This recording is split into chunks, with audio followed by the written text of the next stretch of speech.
नमस्कार, कंज्यूमर अड्डा में आपका स्वागत है और आपके साथ मैं हूं विपिन भट्ट। 10 मिनट में डिलीवरी, हड़बड़ी में गड़बड़ी। बहुत सारे लोगों ने सोशल मीडिया पर, अखबारों में, इंटरनेट पर यह खबर तो पड़ी ही होगी कि मुंबई में जेप्टो के गोदाम पर छापा पड़ा। जेप्टो एक क्विक कॉमर्स कंपनी, यानी क्विक डिलीवरी। वो आप 10 मिनट में जो ऐप से मंगा लेते हैं कुछ भी खाना पीना या और कोई सामान, घर का किराना, वहाँ छापा पड़ा और पाया गया कि जो गोदाम था वो बहुत ही ज़्यादा ख़राब कंडीशन में था। मसलन वहाँ पर गीलापन, नमी या जो कंडीशन होती है गोदाम की जिसमें सामान को स्टोर किया जाता है, वैसा कुछ भी नहीं था वहाँ पे। ना तो फ्रोज़न चीज़ों के लिए जैसे दूध, दही, पनीर जैसी चीज़ों के लिए टेम्परेचर मेंटेन था। बहुत ही फ्लिमजी कंडीशंस थी। सामानों में फफूंद लग चुकी थी, खाने पीने की चीज़ें ख़राब हो गई थी और तो और जो एक्सपायर्ड और नॉन एक्सपायर्ड आइटम थे वो भी आपस में मिक्स करके रख दिए गए थे। तस्वीरें अपने आप में काफ़ी कुछ बयां कर रही है। ऐसे में सवाल ये उठता है कि ये जो क्विक कॉमर्स डिलीवरी है, सामान तो घर पे तुरंत आ जाता है, लेकिन पीछे वो डार्क जो गोदाम हैं जिन्हें कहते हैं डार्क स्टोर्स, क्या सच में वो डार्क है? आइए मैं थोड़ा और आपको पॉइंटर्स के थ्रू बताता हूं कि एग्जैक्टली हुआ क्या है, फिर इस पर चर्चा करेंगे। तो मुंबई के धारावी में स्टोर पर ये छापा मारा गया था जेप्टो के, और उनका धारावी स्टोर का लाइसेंस रद्द किया गया है। जो ये बात हम आपको बता रहे हैं, महाराष्ट्र एफडीए ने ये छापा मारा था, जो यहाँ के फूड और ड्रग रेगुलेटर हैं, एडमिनिस्ट्रेटर हैं। फूड सेफ्टी स्टैंडर्ड का उल्लंघन यहाँ पर पाया गया था और कुछ फूड आइटम्स में फफूंद मिली। जैसा मैंने आपको बताया, सामान खराब था, वहाँ पर गंदगी थी, जमे हुए पानी के पास पूरा स्टोरेज था। साथ में फ्लोर की कंडीशंस आप देख सकते हैं, साफ़ सफाई की ख़राब स्थिति थी, टेम्परेचर मेंटेन नहीं थे। यानी कुल मिला के कंप्लीट, कोल्ड स्टोरेज में तापमान गलत था, एक कंप्लीट मेस था। बस सामान रख दिया गया था, गीले गंदे फर्श पर फूड आइटम्स को रखा गया था, फफूंद वाले आइटम्स थे, मिक्स कर दिए गए थे, एक्सपायर हो चुके फूड आइटम भी वहाँ मौजूद थे जिन्हें साथ में रख दिया गया था, जो कि प्रॉपर फूड आइटम्स हैं। तो कुल मिला के ऐसी बहुत सारी चीज़ें वहाँ पर पाई गई और फाइनली जेप्टो के उस स्टोर का, उस स्टोरेज सिस्टम का लाइसेंस जो है वो रद्द कर दिया है। लेकिन बड़ा सवाल अब यही उठता है कि आप और हम जब क्विक कॉमर्स को इतना इस्तेमाल कर रहे हैं, लेकिन उसके जो नियम कायदे कानून हैं, उसका जो पूरा रखरखाव है, उनका क्या हमारे पास ख़राब, एक्सपायर्ड, इस तरह से गंदे माहौल में रखी हुई चीज़ें आ रही हैं जो हमारे स्वास्थ्य के साथ सीधा खिलवाड़ है। 10 मिनट में तो डिलीवरी हो रही है, लेकिन क्या उसकी कीमत यह है? चलिए चर्चा की शुरुआत करते हैं। हमारे साथ कार्यक्रम में शामिल हो रहे हैं फसाई के पूर्व डायरेक्टर प्रदीप चक्रवर्ती जी, एफडीसीए के अधिकारी KR पटेल साहब और काउंटर पॉइंट रिसर्च में सीनियर एनालिस्ट आरुषि चावला। आप सभी का बहुत बहुत स्वागत है। आरुषि, मैं आपसे इस बातचीत की शुरुआत करना चाहता हूं। जेप्टो की जो गोडाउन थी या जो स्टोरेज थी, उसकी तस्वीरें सबने देखी। अब सबके दिमाग में एक सवाल आ रहा है, क्या हमारे घर पे क्विक कॉमर्स डिलीवरी में जो सामान आता है उसके बैक एंड पे यही हाल चाल है, यही सब स्टोरेज के तौर तरीके होते हैं? आई थिंक मोस्टली ऐसा ही होता होगा बिकॉज़ हमें नहीं पता रूल्स एंड रेगुलेशंस क्या हैं आगे या पीछे, बट बिकॉज़ हमें एक कन्वीनियंस मिल जाता है, हमें 10 मिनट में सामान मिल जाता है, सो हम वो चीज़ खरीद लेते हैं।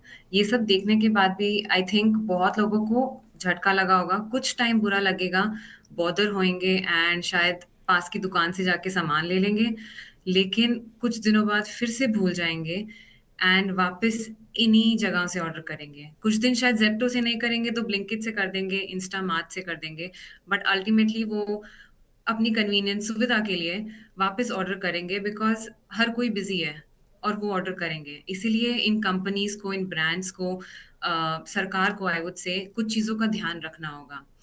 सिर्फ़ ये वेयरहाउस गंदे हैं, ये तो हमें एक उसमें ऑडिट में पता चल गया है। बट जब हम कहीं जाते हैं, सड़कों पे आप देखिए, हर जगह ये लोग रश कर रहे होते हैं। बाइक्स होती हैं, कोई रूल्स फ़ॉलो नहीं होते हैं और इससे एक्सीडेंट होते हैं, छोटे-मोटे होते हैं तो नोटिस में भी नहीं आते हैं। एंड कई बार बाकी जो व्हीकल्स होते हैं, वो इनको सेव कर रहे होते हैं। तो इस प्रोसेस में बहुत सारे एलिमेंट्स हैं, जिनका आई थिंक ध्यान देना बहुत ज़रूरी है, चाहे वो स्टोरेज हो, वेयरहाउस हो, इन्वेंट्री कैसे रखनी है चीज़ों की और इनको कम्यूट करना है, हायरिंग कैसे होनी चाहिए, कितने सेफ हैं ये लोग, राइट? हो सकता है बहुत सेफ हों, बट अल्टीमेटली ब्रांड्स को ध्यान देना बहुत ज़रूरी है कि how to be very particular कि किसी कंज्यूमर को कोई हार्म ना पहुँचे, कोई हानि ना हो। सिर्फ़ हेल्थ की नहीं, हमें वैसे भी सुरक्षा करनी है, चाहे वो रोड्स पे हो या जो पर्सन हमारे घर आ रहा हो उन चीज़ों की हो। सो या राइट बहुत सारे इश्यूज हैं यहाँ पर। आपने तो काफ़ी सारी चीज़ों की कलाई खोली यहाँ पर कि उसके साथ, लेकिन चलिए अभी तो हम सिर्फ खाने पीने की चीज़ों तक इस बात को कर रहे हैं, वो उसके साथ जुड़ी हुई दूसरी प्रॉब्लम्स हैं।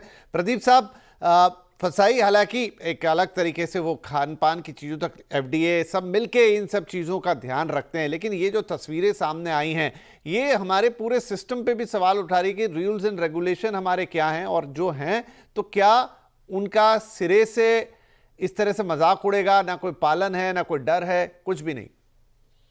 देखिए, रूल्स एंड रेगुलेशंस तो है ही।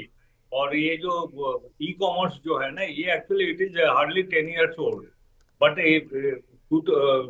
Second February 2017, FSSAI issued a guidelines for regulating this e-commerce FBOs. So that is very clear. Actually, they are actually we have clearly mentioned that they have to obtain they have to obtain a license as per this food safety and standards licensing and food licensing and registration of food business regulation 2011. We have specified the conditions of license, and they have to maintain the hygiene and sanitation as per as specified in Schedule 4 of the regulation. So it is very clear. Actually, they have to maintain all these things actually, and since it is different types of business, they have to get their delivery personnel, particularly last mile delivery personnel, trained by the FSSAI. FSSAI has a lot of training schemes also, like fast track training schemes, and the food safety supervisors also shall be trained. So that is there, and also one more condition is there that what food they deliver actually, it must have at least 30% shelf life, and or at least expiry date should be at least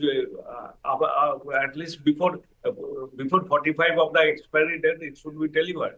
So that condition is there, and this transparency and other things also has been specified in this regulation. So regulation is there. There is no doubt of regulations in FSSAI Act, rules and regulations.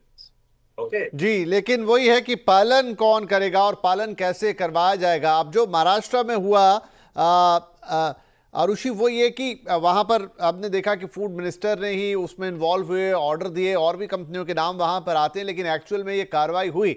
लेकिन ये कार्रवाई हमें वैसी ही लग रही है जो कभी होटल्स पे भी हमें हो जाती है। कभी कभी बीच में खबरें आती हैं कि किचन को अचानक देखा गया तो उसमें चीज़ें बरोबर नहीं थी, ठीक नहीं थी, ये नहीं थी, फिर सब भूल जाते हैं, जो आपने थोड़ी देर पहले भी कहा। क्या लगता है कि हम, क्योंकि आप देखिए इस दौर में तो हम हैं जहां पर क्विक कॉमर्स और एक क्विक डिलीवरी ये अपने आप में एक बिजनेस मॉडल है, लोगों का कन्वीनियंस भी है, लेकिन इसमें क्वालिटी के साथ तो समझौता नहीं किया जा सकता। नहीं, देखिए हम लोग भी ये आरुषि जी से सवाल था। हाँ सर, मैं आ रहा हूं आपके पास भी। आरुषि से ये सवाल था। आई एग्री विथ यू, हमें क्वालिटी पे कॉम्प्रोमाइज नहीं करना है, क्योंकि एक तरफ तो हम कोविड केसेस के लिए इतना वो कर रहे हैं जो कि बाहर से वायरस आ रहा है, यहाँ पे तो हम खुद ही अपना क्वालिटी खराब कर रहे हैं खाने की। और कई बार कोई लाइन नहीं होती जिससे पता चले कि ये अब खराब है। मैं खुद ऑर्डर करती हूँ चीज़ें, अगले दिन की एक्सपायरी डेट होती है। वैसे तो ब्रेड हो कुछ भी हो, कम से कम 4-5 दिन की एक्सपायरी डेट होती है, बट ये चीज़ हमें फोर्स कर रही है या तो चीज़ फेंक दो या जल्दी कंज्यूम करो। तो एक प्रेशर कंज्यूमर पे भी आ रहा है, कंज्यूमर अपना पैसा भी खर्च कर रहा है और कन्वीनियंस चार्ज भी देता है। एक सर्टेन अमाउंट के बाद तुम ₹10 दो, ₹12 दो, उतना ही देना ही होता है।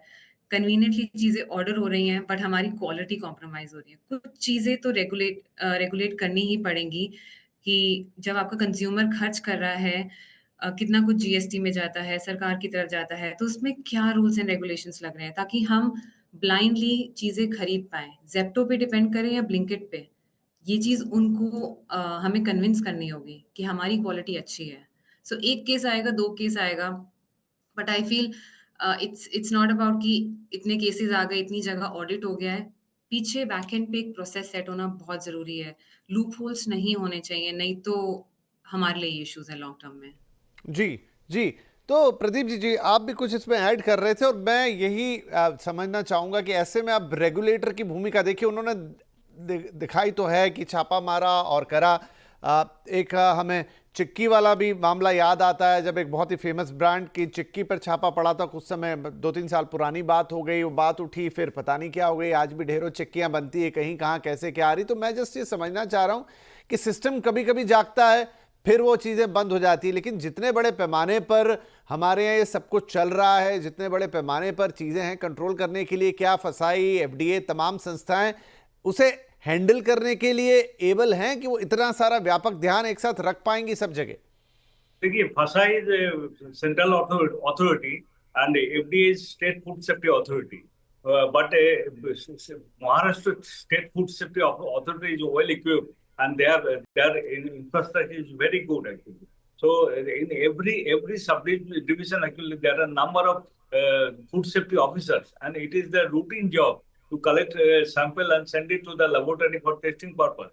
So Maharashtra FDA actually doing this for a long time, but this time actually it was apprehended. Before that, actually, it was never like that. So they violated this regulation. That is the problem. They violated this regulation and they have to face the consequence. जी जी, आरुषि, यहाँ पर एक कंपनियों की भी बात आती कि देखिए ये सारी कंपनीज हैं और सब बड़ी हेविली फंडेड कंपनीज है, बहुत पैसा है इनके पास और लोगों को शुरू में डिस्काउंट देना, ये देना, वो देना, बहुत हेवी मार्केटिंग, सब कुछ, लेकिन क्या वो अपनी सारी सेविंग्स ऐसी चीज़ों पे ही कर रही? और दूसरी बात कि ये पूरा वेयर हाउसिंग का मामला है। अब देखिए, ये जो वेयर हाउस होंगे ये कोई शहर के बाहर तो होंगे नहीं, मैंने नहीं देखा कि आसपास में कोई ऐसे टिपिकल वेयर हाउसिंग फैसिलिटीज़ हैं शहरों में। मैं आपसे मुंबई से बात कर रहा हूँ, वो क्या होते हैं कि कोई लोकल आपने शॉप ले ली या लोकल कोई ऐसा 1-2 कमरा ले लिया या कोई बड़ा सा हॉल ले लिया जहां पर ग्रेड A, B, C जो वेयर हाउसिंग के अलग अलग ग्रेडिंग्स होते हैं, जिसमें आपको अलग अलग फैसिलिटीज़ मिलती हैं, आपको ठंडा सामान अलग स्टोर करना है, खाने पीने का सामान अलग स्टोर करना है। कोई ये स्टैंडर्डाइजेशन है या बस ये ऐसे ही चल रहा है? आई थिंक स्टैंडर्डाइजेशन होगा, बट कितना फॉलो हो रहा है वो नहीं पता, क्योंकि जिस स्पीड से ये जो हाइपर लोकल डिलीवरी हम इसको बोलते हैं, जिस स्पीड से बढ़ा है, उस स्पीड से ही हमें इन स्टैंडर्ड्स को मेंटेन रखना है। आई एम नॉट सेइंग कि गवर्नमेंट की रूल्स रेगुलेशन नहीं है, बट उस स्पेस पे गवर्नमेंट को भी काम करना होगा जिस स्पेस पे ये काम फैल रहा है या इसकी रिक्वायरमेंट कंज्यूमर्स में फैल रही है। तो स्टैंडर्ड्स डेफिनेटली होंगे, चीज़ें लिखी हुई होती हैं, रूल्स एंड रेगुलेशन तो हर जगह लिखे होते हैं, बट उसको फॉलो करना, कितना वो कंपनीज मान रही हैं, कितना उस चीज़ से डरती हैं कि आई डोंट थिंक सो कि इस पे सेव करके कंपनीज अमीर हो जाएंगी, बहुत प्रॉफिट बनाएंगी। उनको भी पता है इवेंचुअली उनकी रेपुटेशन खराब होगी। सो बट कहीं ना कहीं they for a long term image and secure delivery, secure जो उनका ऑब्जेक्टिव है उनके काम का, उसको करने के लिए they need to go by the rules. जी, तो प्रदीप साहब, अब यही जस्ट मैं कहना चाह रहा हूं कि सब कुछ चीज़ें हैं, हम इंश्योर कैसे करेंगे कि सारी कंपनियां, चाहे वो आपने कहा कि पूरा मामला थोड़ा नया है, अभी क्विक कॉमर्स तो और उभर ही रहा है, लेकिन हम कैसे इंश्योर करेंगे? क्योंकि देखिए, इसमें तो एक दिन की भी अगर लेट लतीफ़ी होती है तो ये लोगों के स्वास्थ्य से सीधा जुड़ा हुआ मामला है। तस्वीरें आप देखिए कितना, मतलब आप बहुत लोगों के मन में ऐसा हो जाएगा कि आगे से मैं ये मंगाऊं कि भी ना मंगाऊं। देखिए, वायलेटर तो सब नहीं होता है ना, एक दो ही चोर होता है, सब चोर नहीं होता है। तो they have violated actually, so the violators should be prosecuted, that's it. And FSSAI regulation actually is very strict, and we have issued a number of advisories since 2nd February 2017 up to December 2024. Actually, we have issued number of advisories for this e-commerce business operators, and they have to comply with all these things actually. But they did not comply actually the provisions of this advisories and the guidelines. That's why the problem cropped up. But Maharashtra AP is very strong and very effective administration, and that's why actually they have even not only this Zepto, so many big companies also flouted norms like Nestle's Maggi Noodles. A few years back, 10 years back, actually it happened. So it is the violator actually who shall be prosecuted for for one or two thieves, actually, you cannot discard the whole business, actually. And this business actually really helped during COVID-19. COVID-19, actually, we are paid by these people, and so many people died also, delivery personnel, during that period. Right Arushi, तो देखिए ये जो भी घटना है, ये हमारा जो भी क्विक कॉमर्स है उसमें कोल्ड चेन, लॉजिस्टिक्स और ये जो उसके जो थोड़ी कमियां हैं उनको एक तरीके से सामने लेके आ गया। नाउ क्या इसका उपाय हो सकता है, क्या किया जा सकता है, ये कैसे ठीक होगा? रेगुलेशंस अपनी तरफ है, but what else can we do? I think consumers को थोड़ा अवेयर होना होगा कि कॉन्शियस डिसीजन लें। कई बार चीज़ आती है, डिलीवरी आती है, हम छोड़ देते हैं या फिर अंदर शेल्फ्स पे रख देते हैं। उसको देखें, उसकी डेट देखें, क्योंकि अपनी हेल्थ अपने हाथ में भी है कुछ हद तक। सो अगर आपको लग रहा है कि कोई चीज़ सही नहीं है, उसको रिपोर्ट करें, तो कंपनी एक्ट करेगी। एंड एक्चुअली कंपनीज एक्ट करती हैं, या तो वो रिफंड कर देती हैं या वो चीज़ वापस ले जाती हैं। बेस्ट होगा कि वो चीज़ वो वापस ले जाएं, क्योंकि वो चीज़ कंज्यूम ही ना हो। तो आई थिंक एक निकलना चाहिए कहीं पे रूल्स एंड रेगुलेशन या गाइडेंस कंज्यूमर्स के लिए, क्योंकि कई सिटीज़ में इस चीज़ की अवेयरनेस नहीं है। क्योंकि लोग जाते हैं अपने आसपास की दुकान से ले आते हैं इस भरोसे कि डेट सही होगी, मैन्युफैक्चरिंग अभी हुई होगी, समय होगा उसका एक्सपायर होने में। बट ऑनलाइन में वो सीन नहीं है। ऑनलाइन में हमें खुद देखना पड़ता है, हमें उसमें टाइम लगता है, इसलिए लोग कई बार छोड़ देते हैं वो स्टेप करना। बट जब आपके घर में कोई चीज़ आए, उसको देखो, अगर आपको लग रहा है एक भी चीज़ खराब है, रिपोर्ट करो। 3 रिपोर्ट करोगे, उसमें से 1 तो एक्सचेंज हो ही जाएगी। आलस नहीं करना। आई थिंक लोगों को यहाँ पे अपनी हेल्थ के लिए ही कन्वीनियंस देख रहे हैं, घर बैठे हुए सामान आ रहा है, बहुत बढ़िया बात है।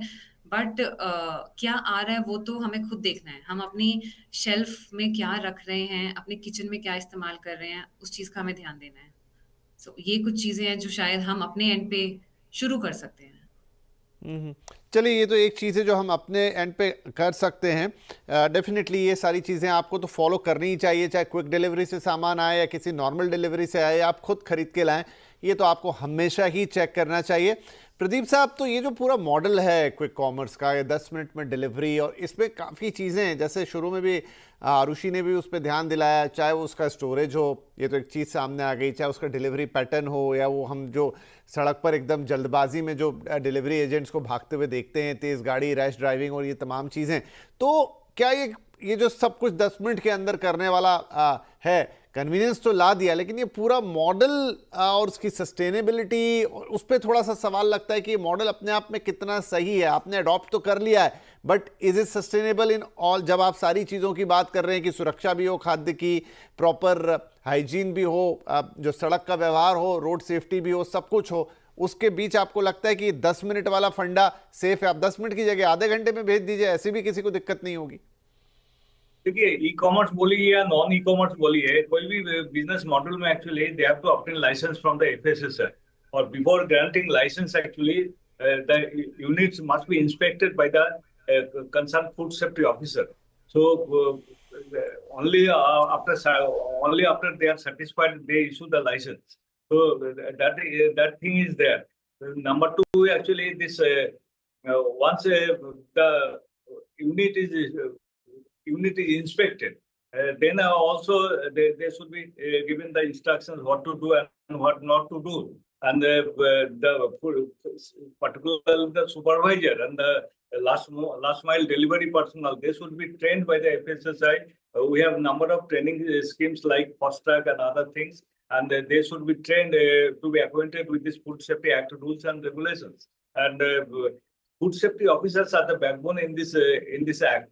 So they have to they should take some proactive role. They should be given a target of at least 100 samples per month. They should draw 100 samples per month, and then only this thing can be sorted out.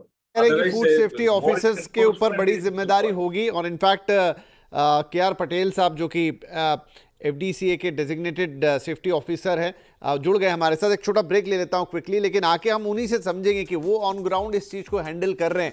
राज्य अलग हो सकता है, आप गुजरात से हमारे साथ जुड़ रहे हैं, लेकिन ये तो मॉडल पूरे देश में एग्जिस्ट कर रहा है। वहाँ पे किस तरह की चीज़ें आप देख रहे हैं, क्या डायरेक्टिव्स हैं, किस तरीके से हैंडल कर रहे हैं, सारी बात समझेंगे एक छोटे से ब्रेक के बाद।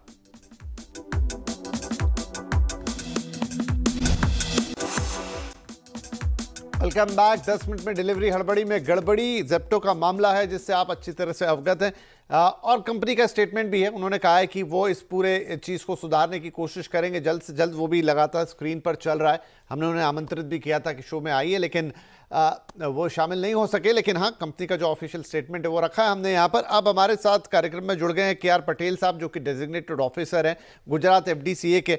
पटेल साहब, काफ़ी सारी बातचीत हमने की और महाराष्ट्र में भी जो मामला सामने आया वो आपके जैसे डिपार्टमेंट की वजह से आया, जहाँ पर एक बड़ा एक्शन लिया गया। अब चूंकि देखिए ये क्विक कॉमर्स, फास्ट डिलीवरी, ये तो अब पूरे देश में ही चल चुकी है। गुजरात में आप इसे कैसे हैंडल कर रहे हैं कि किस तरीके से साफ सफाई, कहां से आपके पास सामान आ रहा है, उसे कैसी कंडीशन में स्टोर किया गया है, आप तक पहुंचने तक उसकी क्वालिटी के साथ कोई कंप्रोमाइज तो नहीं है, कैसे आप इंश्योर कर रहे हैं सर? हाँ सर, नमस्कार सभी CNBC टीम और श्रोता मित्रों सभी को मेरा और सर नमस्कार। गुजरात में सर हमारा फूड सेफ्टी कमिश्नर का ऑफिस गांधीनगर है। हमारा हर डिस्ट्रिक्ट में डिस्ट्रिक्ट ऑफिस है, वहाँ डेजिग्नेटेड ऑफिसर वहाँ वो ड्यूटी कर रहे हैं। फूड सेफ्टी ऑफिसर भी है और हमारा टोल फ्री नंबर भी है और हमारा हेल्प डेस्क भी हमने बनाया है। तो कोई भी कंज्यूमर तो वो कंप्लेन यहाँ कर सकता है और यहाँ फूड सेफ्टी ऑफिसर उसका जांच करेगा, उसका गोडाउन का वो सैंपलिंग करेगा। उसका हमारा स्टेट का 3 लैब्स है, हमारा कॉर्पोरेशन का 3 लैब्स है। हमारे पास गुजरात में इंडिया में सबसे ज्यादा 32 फूड सेफ्टी ऑन व्हील्स है, जो ऑन द स्पॉट काफी टेस्ट भी वो कर सकते हैं हमारे गुजरात में। और दूसरा, वेबसाइट पे नोडल ऑफिसर का भी नंबर है और कोई भी तो पटेल साहब, इसमें दिक्कत ये है कि कंज्यूमर को पता ही नहीं रहता। वो शिकायत तो तब करेगा जब उसको ये, जैसे ये जेप्टो वाला मामला हुआ मुंबई में, अब ये तो आपके जैसे डिपार्टमेंट ने छापा मारा तो हमें पता चला। ऑलरेडी हमें नहीं पता चलता है, कुछ सामान गलत आ गया, वापस भेज दिया, कंपनी पैसे वापस कर देती है। लेकिन ये स्थिति तो आपके एक्शन के कारण हुई। तो ऐसे एक्शन आप लोग भी लेते हैं, समय समय पर जाके एक सरप्राइज विजिट करते हैं वहां पे? हाँ जी सर, जैसे हमारा गुजरात में कोई भी प्रीमाइसिस का लाइसेंस कभी किसी को लेने का है तो वो फोस्कस पे ऑनलाइन एप्लीकेशन करेगा। Food safety officer inspect that place, then after licence will granted to that particular FBOs। और जैसे कंप्लेन आने के बाद जो काम तो होता ही है, लेकिन without complain food safety officer regular में भी वो उसका जांच करता है। सैंपलिंग का टारगेट होता है, इंस्पेक्शन का भी टारगेट होता है और वो काम करते हैं।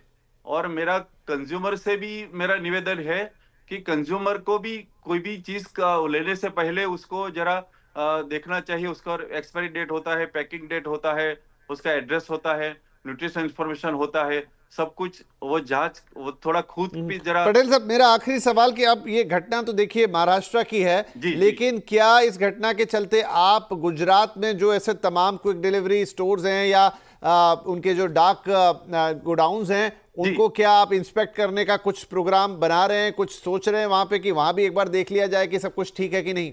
हाँ बिल्कुल बिल्कुल, गुजरात में भी काफी है, जोमेटो है, काफी है, बिग बास्केट है, अमेजोन है, सबका जांच करेंगे। वो रेगुलर करते ही है, फिर भी ये महाराष्ट्र में हुआ है तो थोड़ा इसके ऊपर कंसंट्रेशन हम करेंगे गुजरात में जी। क्योंकि मेरा समय अब समाप्त हो गया, लेकिन जैसा पटेल साहब कह रहे हैं कि अब ये घटना घटी है तो तमाम अलग अलग स्टेट, क्योंकि ये स्टेट सब्जेक्ट है, हर स्टेट का अपना FDA डिपार्टमेंट होता है, वो अपनी तरफ से इस तरह की कार्रवाई करता है। अब एक ये मामला सामने आया तो जैसे हमने गुजरात से KR पटेल साहब से बातचीत की, वो कह रहे हैं कि आप जाएंगे, अब इस पूरी चीज़ के सामने आने के बाद थोड़ा सो मोटो एक्शन लेंगे।